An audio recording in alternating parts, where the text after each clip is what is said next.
Good morning বন্ধুরা, welcome back to my channel সঙ্গীতার ভালোবাসার ঘরকন্যা।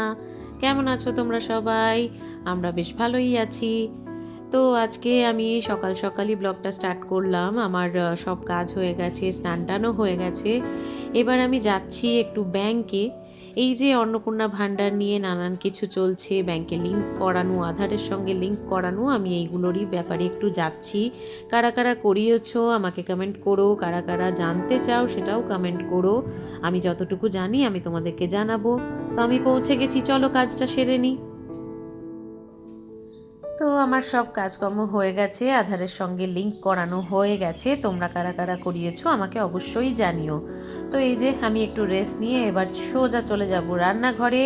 আজকে আমি একটা স্পেশাল রেসিপি বানাবো, সেটা হচ্ছে ধনিয়া চিকেন আর জিরা রাইস। তো তোমরা যারা দেখতে চাও অবশ্যই কিন্তু আমার ব্লগটা পুরোটা দেখো, ধনিয়া চিকেনের রেসিপিটা দেওয়া আছে। তো বন্ধুরা, ধনিয়া চিকেন বানানোর জন্যে প্রথমেই আমি একটা মিক্সিং জারের মধ্যে বেশ খানিকটা ধনেপাতা, তার সঙ্গে কয়েক টুকরো রসুন আর কয়েকটা কাঁচা লঙ্কা, যে যেমন ঝাল খাও সেই অনুযায়ী দিয়ে দেবে, আর দিয়ে দিচ্ছি একটা গোটা লেবুর রস। তারপরে আমি এই পেস্টটা বানিয়ে একটা পাশে রেখে দেব। আর একদিকে আমি চিকেনটা ম্যারিনেট করে রেখেছি নুন, হলুদ, খানিকটা টক দই আর অল্প তেল দিয়ে। এবার আমি কড়াই বসিয়ে দিলাম। কড়াই বসিয়ে আমি কিন্তু এই পুরো রান্নাটা সাদা তেলেই করব, তাই আমি বেশ খানিকটা সাদা তেল দিয়ে দিলাম। তেলটা ভালো করে গরম হয়ে এলে তার মধ্যে গোটা গরম মশলার মধ্যে আমি শুধু দারচিনি আর এলাচ ফোড়ন দিয়েছি। এবারে যেটা দিয়ে দিতে হবে সেটা হচ্ছে বেশ খানিকটা পেঁয়াজ কুচি। আমি এখানে এই 3টে মতো একটু মিডিয়াম সাইজের পেঁয়াজ ভালো করে কুচিয়ে রেখেছিলাম, সেটাকেই দিয়ে দিলাম। পেঁয়াজটা একটু ভাজা ভাজা হবে, খুব বেশি নয়, অল্প একটু লাল লাল করে পেঁয়াজটা ভাজা হলে তার মধ্যে এবার দিয়ে দিতে হবে স্বাদ অনুসারে নুন। নুনটা প্রথমেই অনেকটা দেব না, কারণ চিকেনেও ম্যারিনেট করা রয়েছে নুনটা, তাই অল্প একটুই নুন দিলাম। তার সঙ্গে দিয়ে দিলাম হলুদ গুঁড়ো। এবারে আবারও পেঁয়াজটা ভালো করে নাড়াচাড়া করে নেব। পেঁয়াজটা অনেকক্ষণ ভাজা ভাজা হয়ে যাওয়ার পরে আমি এখানে অ্যাড করছি আদা রসুনের পেস্ট। আদা রসুনের পেস্ট দিয়ে এবার আমি আবারও পেঁয়াজের সঙ্গে ভালোভাবে কষিয়ে নেব। তারপরে কিছু বেসিক গুঁড়ো মশলা দেব, যেমন একটু জিরে গুঁড়ো, ধনে গুঁড়োটা একটু বেশিই লাগবে, প্রায় 2 চামচের মতো ধনে গুঁড়ো দিলাম। তার সঙ্গে কেউ যদি অ্যাড করতে চাও লাল লঙ্কার গুঁড়ো অ্যাড করতে পারো, তবে আমি এখানে আর ঝাল চাইছি না, তাই কিছুটা কাশ্মীরি লঙ্কা গুঁড়ো অ্যাড করে দিলাম। তারপরে অল্প ভাজা ভাজা করে এবার আমি ম্যারিনেটেড চিকেনটা এর মধ্যে দিয়ে দিলাম। এবার আমি চিকেনটাকে মিশ্রণের সঙ্গে ভালো করে কষিয়ে নেব। বেশ খানিকক্ষণ ঢাকা দিয়ে দিয়ে কিন্তু চিকেনটাকে কষিয়ে ফেলতে হবে। তারপরে ওর মধ্যে স্বাদ অনুসারে হাফ চামচের মতো একটু চিনি দিয়ে দিতে হবে, যাতে স্বাদের ব্যালেন্সটা হয়।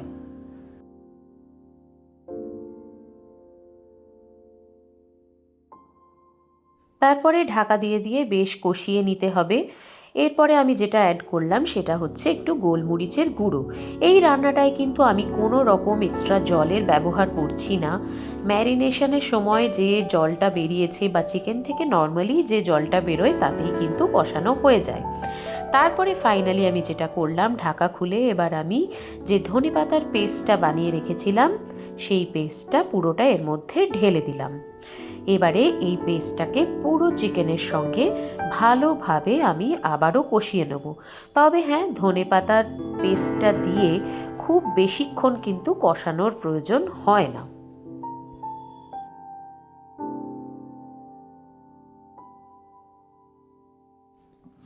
এরপরে ঢাকা খুলে একবার দেখে নিতে হবে যে চিকেনটা সেদ্ধ হয়েছে কিনা।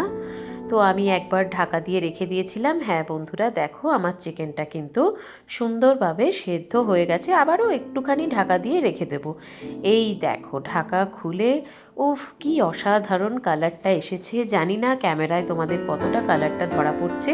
ব্যাস, চিকেন কিন্তু প্রায় রেডি। এবার আমি যেটা করব, অল্প গরম মশলা গুঁড়ো দিলেই রেডি হয়ে গেল আমার ধনিয়া চিকেন। দারুণ হয়েছে কিন্তু। তো এখন প্রায় দুপুর 2টো বাজে, আমার লাঞ্চ রেডি হয়ে গেছে। এখানে আমি ধনিয়া চিকেনের সাথে আজকে বানিয়েছি একটু জিরা রাইস। জিরা রাইসের যদি কারোর রেসিপি লাগে আমাকে কমেন্ট করো, আমি বলে দেবো। আর নিয়েছি একটু স্যালাড। খাবারটা কিন্তু আজকে অসাধারণ হয়েছিল, দারুণ হয়েছিল খেতে। তো চলো খেয়ে নিই। তারপরে একটু রেস্ট নিয়ে চলে এসেছি রান্নাঘরে। অল্প ফল কেটে নিয়েছি, তরমুজ, আম, লিচু, আর এখানে রয়েছে অল্প আঙুর। চলো খেয়ে নিই। তো এখন দেখো এই 5:30 মতো বাজে। আমরা খাওয়া দাওয়া, ফল খাওয়ার পরে একটু রেস্ট নিয়ে আবারও মেয়ে আর আমি আজকে মেট্রো করে বেরিয়ে পড়েছি। আজকে চলে এসেছি স্প্ল্যানেডে। এসে তো দেখছি স্প্ল্যানেডে মারাত্মক ভিড়। বেশ কিছুদিন ধরেই আমরা স্প্ল্যানেড আসবো ভাবছিলাম, কিন্তু সকালের দিকটা প্রচণ্ড গরম হওয়ার জন্য এখন আর আসি না। বিকেলের দিকে এসে দেখছি মারাত্মক ভিড়, প্রচুর ভিড়। তো ঠিক আছে, ভিড়ের মধ্যেই করতে হবে। এই দেখো প্রথমেই চলে এলাম একটু স্ট্রিট শপিং করতে, কারণ ধর্মতলা আসা মানেই কিন্তু আমার এই স্ট্রিট শপিং করতে প্রচণ্ড ভালো লাগে। এখানে দেখো নানান রকম ক্লিপ, ড্রেসেস। যারা ধর্মতলা আসো তারা তো জানোই যে ধর্মতলা হচ্ছে কলকাতাবাসীর একটা প্রিয় শপিং ডেস্টিনেশন। এখানে প্রচুর জিনিস একসাথে পাওয়াও যায়, আবার এখানে কিন্তু প্রচুর এরা দাম বলে, তবে বার্গেনিং করেই কিন্তু কিনতে হয়। তো আমার টুকটাক বেশ কিছু কেনার ছিল। এখানে যে ট্রাউজারগুলো পাওয়া যায় ওগুলো আমার খুব পছন্দের, কয়েকটা আমার কেনার ছিল, আমি নিয়ে নিলাম। এবারে দেখো এদিক দিয়ে আমি একটু শ্রীলেদার্সে এসেছি, তবে সেই ক্লিপটা আমার আর নেওয়া হয়ে ওঠেনি ভেতরে। এবারে আমি সোজা চলে এসেছি সিম পার্ক মলে। আসলে সামনেই আমার মেয়ের বার্থডে আসছে, তো ওর জন্য একটা গাউন নেব বলে আমি চলে এসেছিলাম। যারা জানো তারা তো জানোই সিম পার্ক মলের বাইরেটা, এখানে এই জোকার দাদা থাকে, তার সঙ্গে আমার মেয়ে একটু ফটো সেশন করে নিল। এবারে আমি চলে এলাম ভেতরে। সেইভাবে করে সেদিন খুব একটা আমি কালেকশন দেখলাম না, এমনি বাচ্চাদের কালেকশন সেদিন খুব একটা ছিল না। আমার মেয়ের জন্য আমার একটা গাউন নেওয়ার ইচ্ছে ছিল, বাট সেদিনকে আমি খুব একটা কিছু পাইনি। কয়েকটা দোকানে ছিল, কোনোটাতে সাইজ হলো না, কোনোটাতে আবার ম্যাচ করছে না কালারে, আমার মেয়ের পছন্দ হয়নি।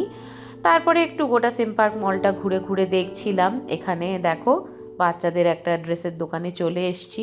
এই গাউনটা আমার মেয়ের পছন্দ হয়েছিল, কিন্তু সাইজটা এক্স্যাক্ট সাইজ ছিল না, তাই আমি বেরিয়ে পড়লাম। এখানে এই ব্লু গাউনটাও পছন্দ হয়েছিল, সেটারও সাইজ অ্যাভেলেবেল ছিল না। তারপরে আমি একটু এই দিকে দেখো উইমেন্স কালেকশনের দিকেও চলে এলাম। এখানে উইমেন্স কালেকশনটা বেশ ভালোই দেখলাম, মেন্স কালেকশনও ভালোই ছিল। মেয়েদের এখানে চুড়িদার, গাউন বলো বা লেহেঙ্গা বলো, সবই কিন্তু খুব ভালো ছিল। বুটসগুলোর কি সুন্দর কালার ছিল। বাকি ড্রেসগুলোও মোটামুটি ভালোই ছিল। তবে যারা এখানে আসো তারা তো জানোই এখানে রেঞ্জ কিন্তু অনেকটাই হাই। তো পুরো মলটা একবার ভালো করে ঘুরে দেখে নিলাম।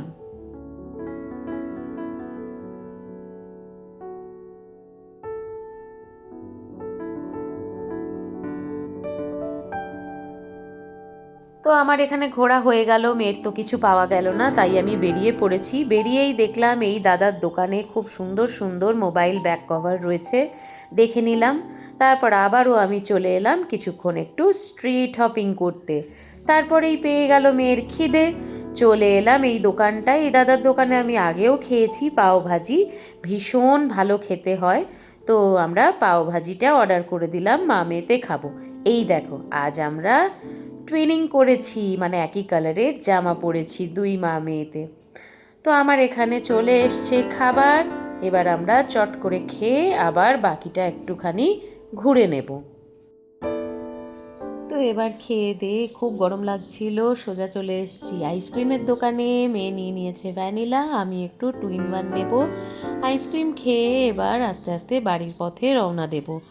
তো বন্ধুরা, ভিডিওটাও আমি আজকে এখানেই শেষ করছি। কি কেনাকাটি করলাম সেসব তোমাদেরকে অবশ্যই পরে দেখাবো।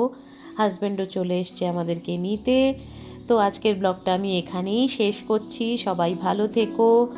আর একটা রিকোয়েস্ট, আমার চ্যানেলটা প্লিজ একটু সাবস্ক্রাইব করে দিও।